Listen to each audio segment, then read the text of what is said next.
আমি ইতিমধ্যে দেখা পাইছোঁ আপোনালোকৰ সংবাদ জৰিয়তে হওক বা বিভিন্ন সংখ্যালঘু ধৰ্মীয় যিবোৰ দল সংগঠন আছে, ছাত্ৰ সংগঠন বা বিভিন্ন জাতীয় সংগঠন, তেওঁলোকে আজি কৈ আছে যে মিয়ালেণ্ড লাগে। কিন্তু আমাৰ এটা স্পষ্ট কথা, নেমচুৱেও কেতিয়া মিয়ালেণ্ড নিবিচাৰে। নেমচুৱে এটাই বিচাৰিছে, অসমত বসবাস কৰা অসমীয়া নাগৰিকসকলৰ ধৰ্মীয় সংখ্যালঘু মানুহখিনিৰ অধিকাৰৰ কাৰণে যাতে কোনেও বঞ্চিত কৰিব নোৱাৰে, তাৰ কাৰণে নেমচুৱে সদায় মাত মাতিব আৰু মাতিবই। কাৰণ মিয়ালেণ্ড এটা কথা স্পষ্ট যে অসমীয়া ঠিক আছে, অসমত কাৰো লেণ্ড দিব নালাগে।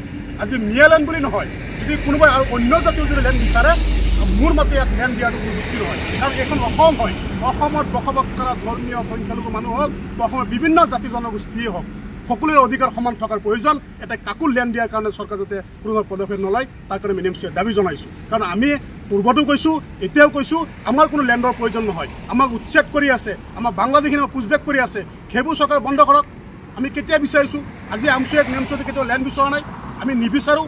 আমি ইয়াৰে বসবাস কৰা, ইয়াতে জন্মগ্ৰহণ কৰিছোঁ, আমি ভাৰতীয় নাগৰিক, আমি অসমৰে নাগৰিক। গতিকে আমাৰ অধিকাৰ পৰা যাতে বঞ্চিত কৰিব নোৱাৰে, সেইকাৰণে আমি কিন্তু চৰকাৰৰ লগত আমি প্ৰতিবাদ কৰিম আৰু চৰকাৰৰ যুঁজি যাম। আমি কোনো লেণ্ডৰ প্ৰয়োজন নালাগে, লেণ্ড নালাগে। চাওক, আজি হয় দেখা পাইছোঁ যে কিছু সময়ত উচ্ছেদিত জগাৰ পৰা যিবোৰ মানুহক বিতৰণ কৰিছে, সেই মানুহে ঘৰ বাৰী ভাঙি তেওঁলোকে যেতিয়া অন্য ঠাইলৈ যাব বিচাৰিছিল, তেতিয়া কিছুমান উগ্ৰ জাতীয়বাদী তথাকথিত সংগঠনবোৰে সেই মানুহখিনিক আগ ভেটি ধৰি তেওঁলোকে বিভিন্ন ধৰণৰ নিৰ্যাতন কৰিছে। এইবোৰ বাংলাদেশী হয়, তেওঁলোক মিয়া হয়।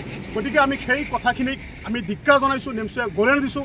কাৰণ তেওঁলোক যদি অসমৰ নহয়, তেওঁলোক যদি বাংলাদেশৰে হয়, চৰকাৰে কিয় বাংলাদেশত নপঠায়? আইনৰ প্ৰক্ৰিয়াটো চৰকাৰে মানুহখিনি পঠাব লাগে। আমি বাংলাদেশী পক্ষতো নেমচু নহয়। আমি কৈছোঁ 1971 চনৰ 25 মাৰ্চৰ পিছত অহা অসমত হিন্দুৱে মুছলমানে হওক বাংলাদেশলৈ যাব লাগিব, তাত কিন্তু নেমচু একমত। কিন্তু 1971 চনৰ 25 মাৰ্চৰ আগত অহা অসমত ধৰ্মীয় সংখ্যালঘু মানুহে হওক বা অন্য জাতিয়ে হওক, তেওঁলোকক সংস্থাপন দিব লাগিব চৰকাৰে ইয়াত। কিন্তু তেওঁলোক এইখন দেশৰে নাগৰিক, এইখন দেশৰে তেওঁলোক বাসিন্দা। গতিকে ভাৰতীয় নাগৰিকক যদি ভাৰতীয় মানুহে যদি নিৰ্যাতন কৰে, সেইটো বৰ দুখৰ কথা। গতিকে আজি আমি আপোনাৰ জৰিয়তে আমি সেইবোৰ তথাকথিত সংগঠনবোৰক আমি ধিক্কাৰ জনাইছোঁ, নিন্দা কৰিছোঁ, যাতে ভৱিষ্যত এনেকুৱা ধৰণৰ তেওঁলোকে এই মানুহক নিৰ্যাতন নকৰে। তাৰ কাৰণে নেমচুৱে আপোনালোকৰ জৰিয়তে সকিয়াই দিছোঁ।